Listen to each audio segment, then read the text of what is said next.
কারো কাছে, পৃথিবীর কোন সৃষ্টির কাছে যাররা পরিমাণ কিচ্ছু পাওয়ার আশা করবেন না।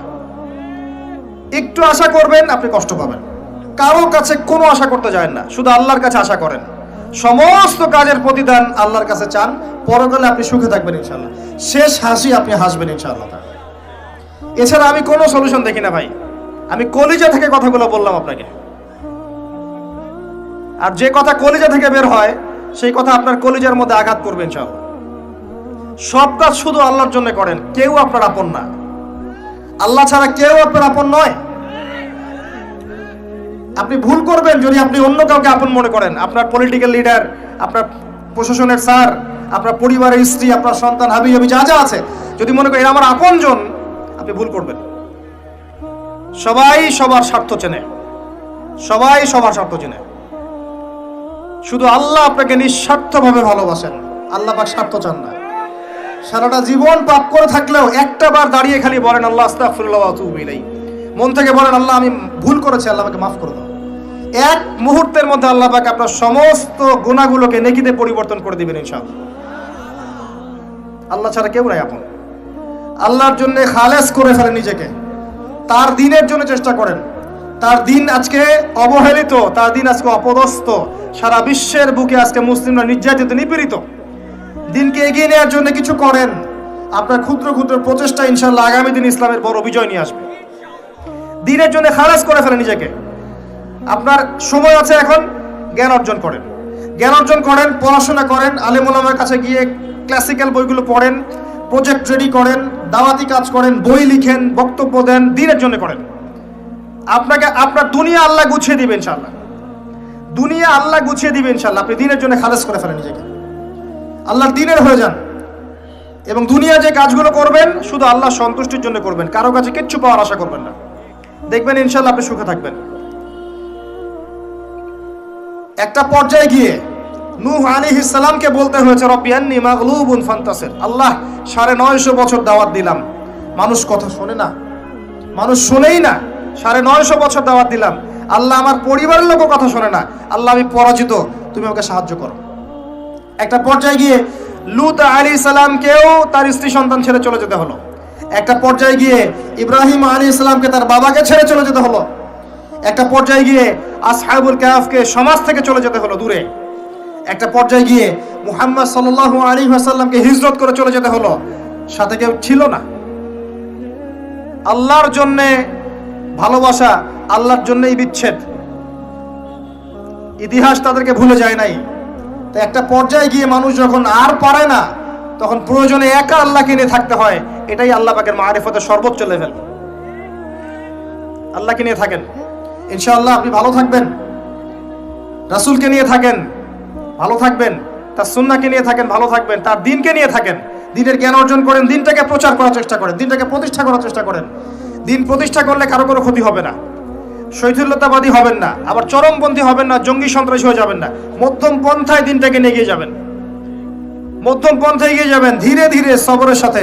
একটা লেকচারে বলেছিলাম, আমাকে 3টা নসিহত করেছিলেন একজন আলেম।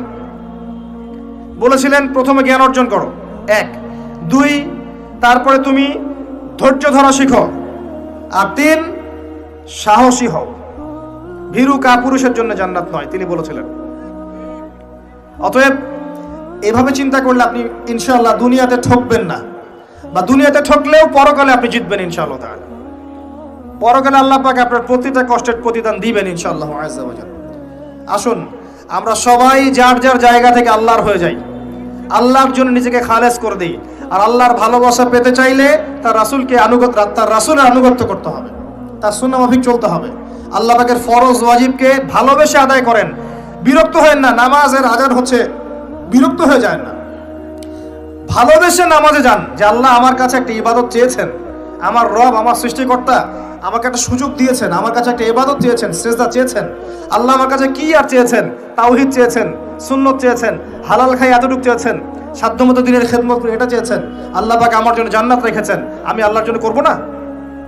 আল্লাহ পাকের কাজগুলো ভালোবেসে করেন, আল্লাহ পাকে কাছে পাবেন ইনশাআল্লাহ তাআলা।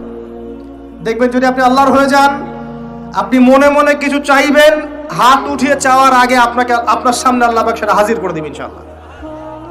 বিশ্বাস হচ্ছে না আপনার কথা, আমার কথা? আমার জীবনে শত শতবার এই ঘটনা ঘটেছে। মনে মনে চিন্তা করছি যে এটা দরকার, এটা হলে ভালো হতো, এমনকি এমনও চিন্তা করছি এটা খেতে ইচ্ছা করছে, সামনে গিয়ে দেখে হাজির। একটা কথা আমি মিথ্যা বানিয়ে বলছি না, আল্লাহর কসম। এমনও হয়েছে যে আমি মনে মনে চিন্তা করেছি যে এটা খেতে ইচ্ছা করছে, খেতে পারলে ভালো লাগতো। যেখানে গিয়েছি দেখি সেই বাড়ির মালিক সেটা সার্ভ করেছে। এমন একটা ঘটনা আপনাকে বলি যে আমি এক জায়গায় যাচ্ছি, জিজ্ঞাসা করছি যে কি রান্না করছো, বলছে খিচুড়ি রান্না করছো। ঠিক আছে, খুব খুশি, খিচুড়ি খাবো বাসায় গিয়ে। কোনো একটা কারণে রাস্তায় আমার একটা বিপদ হলো। বিপদ হওয়ার পরে আমি বাসায় যেতে পারলাম না, কোনো একটা জায়গায় আমাকে থাকতে হলো অল্প সময়। সেখানে আমার পরিচিত তিনি ভাই, সে আমাকে বলছে কিছু খেয়ে নেন। ঠিক আছে, কি আছে নিয়ে আসেন। খাবার নিয়ে আসা হলো, দেখলাম খিচুড়ি। কথা কি বুঝতে পারছেন? দেখে আমার চোখ দিয়ে এক ফোঁটা পানি পড়লো খাবারের উপরে। যে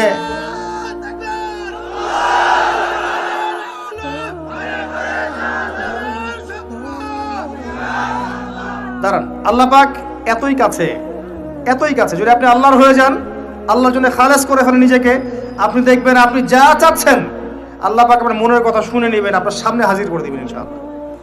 কিচ্ছু ভাববেন না, আল্লাহকে ছাড়া কোনো দিকে ভাবার দরকার নাই। আল্লাহর দিন আজকে একটা চরম অবমাননাকর জায়গার মধ্যে আছে, আপনি বুঝতে পারছেন না। দুই চোখ দিয়ে দেখেন, সারা বিশ্বের প্রেক্ষাপটের সাথে মুসলিমদের অবস্থা মেলান, দেখবেন আমরা আর সে আগের জায়গায় নাই। আমাদের অবস্থা এখন ভালো নয়, প্রত্যেকটা দিক থেকেই ভালো নয়। ধর্মের ক্ষেত্রে না, ইকোনমিক্সে না, পলিটিক্সে না, জিও পলিটিক্সে না, সোশ্যালি না, সংস্কৃতিতে না, কোনো ক্ষেত্রেই নাই। আমরা সে আগের জায়গায় নাই এখন আর। এই জায়গায় রিগেইন করতে হলে আমাদেরকে বেসিক কাজগুলো করতে হবে। আবার নামাজি হতে হবে, আমাদেরকে আবার রোজা রাখতে হবে, আবার দিনের খেদমতের চেষ্টা করতে হবে, কোরআন শিখতে হবে, আবারও সুন্নায় ফিরে আসতে হবে। ইনশাআল্লাহ তাআলা দেখবেন আস্তে আস্তে আস্তে আস্তে এমন প্রজন্ম গড়ে উঠবে যারা ইসলামের পতাকা নিয়ে সামনে এগিয়ে যাবে ইনশাআল্লাহ। আসেন, আপনাকে আমি পারিবারিক বিষয়গুলো আর বেশি বলতে চাচ্ছি না আজকে। আর একদিন ইনশাআল্লাহ আমি টোটাল লেকচারটাই আদর্শ ইসলামিক পরিবার এবং সমকালীন ফিতনাগুলোর উপর দিব ইনশাআল্লাহ। সামনে যান, ফিতনা আপনার অর্থনীতির মধ্যেও আছে। খুব কম মানুষ আছে আমাদের এখানে যারা অর্থনৈতিক জীবনে হালাল খাচ্ছে, ম্যাক্সিমাম সুদ খাচ্ছে। অনেকেই ঘুষ খাচ্ছি আমরা, অনেকেই দুর্নীতি করছি, অনেকে ঠকবাজি করছি, অনেকে মানুষের হক নষ্ট করছি, করছি না? কারো রিজিকে যদি একটা টাকা এরকম হারাম চলে আসে, এই রিজিক দিয়ে আল্লাহর ইবাদত করলে ইবাদত কবুল হবে না। খুব সাবধান। নবীজি আগেই বলেছিলেন সাল্লাল্লাহু আলাইহি ওয়াসাল্লাম, যে সুদ খায়, যে সুদ দেয়, যে সাক্ষী থাকে, যে লিখে রাখে, সবাই সমান অপরাধী। দিব্যি আমরা খাচ্ছি। নবীজি বলেছিলেন সাল্লাল্লাহু আলাইহি ওয়াসাল্লাম, যেটা মায়ের সাথে জেনা করার মতো অপরাধ এবং আল্লাহ এবং তার রাসূলের সাথে যুদ্ধ করার মতো অপরাধ, দিব্যি আমরা খাচ্ছি, দিব্যি খাচ্ছি, পরোয়াই নাই কোনো। এক দিরহাম সুদ খেলে নবীজি বলেছেন সাল্লাল্লাহু আলাইহি ওয়াসাল্লাম 36 বার জেনার পাপ হয়, 36 বার। দিব্যি খাচ্ছি, কোনো পরোয়া নাই। তবে আলহামদুলিল্লাহ এখন এই কথাগুলো শুনে অনেক মানুষ সুদি কারবার থেকে সরে এসেছেন, আমি জানি। আমি দোয়া করি মন থেকে আল্লাহ পাক তাদেরকে বেহিসাব রিজিক দান করুন। রিজিকের মালিক কে ভাই? আমি যদি মনে করি যে আমি সুদি কারবার না ছাড়লে আমার রিজিক কমে যাবে, তাহলে আমি মনে করছি রিজিকের মালিক আমি নিজেই, তাই নয় কি? আল্লাহর উপর তাওয়াক্কুল করে ছেড়ে দিয়ে দেখেন, আল্লাহ পাক আপনার জন্য আসমান জমিনের বরকতের দরজা খুলে দেবেন ইনশাআল্লাহ। বিশ্বাস করছেন না আমার কথা? রিজিক কার হাতে? সমুদ্রের নিচে কোটি কোটি মাখলুক আছে, কে খাওয়ায়? এই জমিনের উপরে কোটি কোটি কীটপতঙ্গ আছে, কে খাওয়ায়? আপনি কি 10টা হাতির দায়িত্ব নিতে পারবেন? এই শত শত হাতিকে কে খাওয়ায়? গবাদি পশুকে কে খাওয়ায়? জীবজন্তুকে কে খাওয়ায়? এই পৃথিবীতে কোনো মানুষ না খেয়ে মারা যেত না যদি তারা আল্লাহর বিধান অনুযায়ী অর্থনৈতিক জীবন পরিচালিত করত। যদি ওরা সুদ না খেত, সুদ খাওয়ার পর রিজিক কমে গেছে, আর তারা যদি যাকাতটা ঠিক মতো দিত, তাহলে দেখতেন দারিদ্রতা বলে কিছু থাকতো না। ধনী গরিব থাকতো, কিন্তু সবাই একটা সাম্যাবস্থায় থাকতো, কেউ একেবারে নিষ্পেষিত হতো না। কারণ যাকাত এবং ব্যবসার মধ্য দিয়ে টাকা পয়সা ঘুরতে থাকে, এক হাত থেকে আরেক হাতে যেতে থাকে। আর রিবার মধ্য দিয়ে টাকা পয়সা এক শ্রেণীর মানুষের হাতে চলে যায়, ধনীদের হাতে চলে যায়, আর গরিবরা আস্তে আস্তে দারিদ্রতার অতল তলে যেতে থাকে। আপনার অর্থনৈতিক জীবন ঠিক নাই, দেখবেন এখানে ফিতনার শেষ নাই। অন্যদিকে আসেন, আপনি সামাজিকভাবে দেখেন, সামাজিক জীবনে ফিতনার শেষ নাই। খেয়াল করে দেখেন আত্মীয়তার সম্পর্কগুলো নষ্ট হয়ে যাচ্ছে। খেয়াল করে দেখেন এখন টাকার জন্য সন্তান বাবাকে হত্যা করে, সন্তান মাকে হত্যা করে, ভাই ভাইকে হত্যা করে, বোন বোনকেও হত্যা করছে। প্রতিবেশীর হক আমরা দিতে পারছি না, আত্মীয়তার হক দিতে পারছি না, জমি নিয়ে দ্বন্দ্ব, বাড়ির সীমানা নিয়ে দ্বন্দ্ব, ব্যবসা নিয়ে দ্বন্দ্ব, দ্বন্দ্বের শেষ নাই। এটা সোশ্যাল জীবনে হচ্ছে। আবার ইকোনমিক সেকশনে এমনও হচ্ছে, ব্যবসা করছি হালাল মনে করে, এখানে সুযোগ বুঝে সিন্ডিকেট করছি, মজুতদারি করছি, ইচ্ছা করে দাম বাড়িয়ে দিচ্ছি, মানুষকে বিব্রত করছি, গভর্নমেন্টকে বিব্রত করছি এগুলো আমরা। কৃত্রিম সংকট তৈরি করছি, মাপে কম দিচ্ছি, ব্যবসা করছি মাপে কম দিচ্ছি। অমুসলিম ব্যবসা করছে মাপে সঠিক দিচ্ছে, অমুসলিম ব্যবসা করছে মাপে সঠিক দিচ্ছে। অমুসলিম ব্যবসায়ী সিন্ডিকেট করছে না, একজন হিন্দু ব্যবসায়ী আল্লাহ পাক তাকে হেদায়েত করুক, সে মাপে কম দিচ্ছে না, সিন্ডিকেট করছে না, কৃত্রিম সংকট তৈরি করছে না, মুসলিমরা করছে। রমজান মাসকে কেন্দ্র করে মুসলিমরা ব্যবসা করে নিচ্ছে, সুবহানাল্লাহ। আর মানুষ সামান্য নিত্য প্রয়োজনীয় দ্রব্যের জন্য ট্রাকের পিছনে দৌড় দিচ্ছে। কি একটা দৃশ্য, সুবহানাল্লাহ। এর ফলাফল আপনি পাবেন, মানুষের হক নষ্ট করার ফলাফল পাবেন। কিয়ামতের মাঠে এর বিচার না করে আল্লাহ পাক ছাড়বেন না। এত সহজ না কোনো কিছু। আল্লাহ পাক কিয়ামতের মাঠ রেখেছেন, রাখার দরকার ছিল, না হলে কোনো জালেমের বিচার হতো না। যত জালেম এই পৃথিবীতে পার পেয়ে গেছে, কিয়ামতের মাঠে কেউ পার পাবে না। এই জন্য আল্লাহ পাক কিয়ামতের মাঠ রেখেছেন, এবং এটা রাখা উচিত ছিল। আল্লাহ পাক শুধু গফুর রহিম নন, আল্লাহ পাক হচ্ছেন আদেল, ন্যায় বিচারক। আল্লাহ পাকের আদালত আছে। সোশ্যাল লাইফে আরো দেখবেন, যুব সমাজকে তাকাবেন, দেখবেন ম্যাক্সিমাম যুবক এখন মাদকের সাথে সম্পৃক্ত। মাদক বলতে আমি সিগারেটকেও বুঝিয়েছি। কয়টা ছেলে পাবেন স্মোক করে না? এখান থেকে শুরু করে আস্তে আস্তে গাঁজা, ফেন্সিডিল, ইয়াবা পর্যন্ত চলে যায়। ক্যাসিনোতে রাত কাটায়, জুয়া খেলে, দেখবেন আপনি মেয়ে নিয়ে ফুর্তি করছে, জেনা করছে। সমাজের দিকে তাকান, বেশি বেশি জেনা বেড়েছে। পাড়ায় পাড়ায়, মহল্লায় মহল্লায় জেনা, জেনা আর জেনা। বেশি বেশি ধর্ষণ বেড়েছে। ধর্ষণ তো বাড়বেই, কারণ পর্নোগ্রাফি যে আছে, পর্নোগ্রাফি বন্ধ না করতে পারলে ধর্ষণ বন্ধ হবে না। পর্ন ফ্রি অ্যাক্সেস, সবাই মোবাইলের মধ্যে পর্ন দেখতে পারে। যে কেউ বাসায় যাবে, দরজা বন্ধ করবে, রাত্রেবেলা শুয়ে পর্ন দেখবে, যে কেউ পারবে, কেউ বাধা দেওয়ার নাই। আর মনের মধ্যে তো আল্লাহর ভয় নাই, নামাজ রোজা হজ জাকাত তো নাই। পর্ন দেখবে, ভিতর থেকে পশু হয়ে যাবে। তখন একটা মেয়েকে তার কাছে মেয়ে মনে হবে না, গোশতের টুকরা মনে হবে। জি, যে ব্যক্তি পর্নাসক্ত, তার কাছে একটা মেয়েকে মেয়ে মনে হয় না, তার কাছে একটা মেয়েকে সম্মান দেওয়ার মানসিকতা থাকে না। তার কাছে একটা মেয়েকে মনে হয় একটা মাংসের বা গোশতের টুকরা, একে ভোগ করতে হবে, এতটুকু মনে হয়। একটা বাচ্চা মেয়েকে সে আদর করে কোলে নিতে পারবে না, তার কাছে মনে হবে এই মেয়েটাকেও পেলে ধর্ষণ করে ফেলবো। ডে বাই ডে বাচ্চাদের ধর্ষণ বেড়েছে বাংলাদেশের মাটিতে। এটার কারণ পর্নোগ্রাফি। এটা মানুষকে পশু বানিয়ে ফেলেছে। আর কিভাবে বললে আপনারা বুঝবেন? পর্ন বন্ধ না করতে পারলে যুব সমাজের অবক্ষয় ঠেকানো যাবে না। এই পর্নোগ্রাফির কারণে ধর্ষণ বেড়েছে। এর উপরে আরো আছে, এর উপরে মেয়েরা আবার জিন্স গেঞ্জি পরে ঘুরছে, বেহায়াপনার মতো ঘুরছে। রাস্তাঘাটে, অফিসে, শপিং মলে, বিমানবন্দরে, যে কোনো জায়গায় আপনি যান, দেখবেন মেয়েরা নগ্ন হয়ে ঘুরছে। কাপড় পরেও নগ্ন, কাপড় পরেও নগ্ন। এটা ওই নগ্ন বোঝানো হয়নি যে একেবারে কোনো ড্রেসই নাই। নবীজি বলেছেন নিসাউন কাসিয়াতুন আরিয়া, এমন এক শ্রেণী মহিলা আসবে যারা কাপড় পরেও নগ্ন থাকবে। এর ব্যাখ্যা আমাকে করার দরকার নাই আপনার সামনে, আপনি জানেন ভালো করে ব্যাখ্যা কি। কাপড় পরে নগ্ন থাকবে, এগুলো ছড়িয়ে দিচ্ছি, এগুলো উস্কিয়েও দিচ্ছি।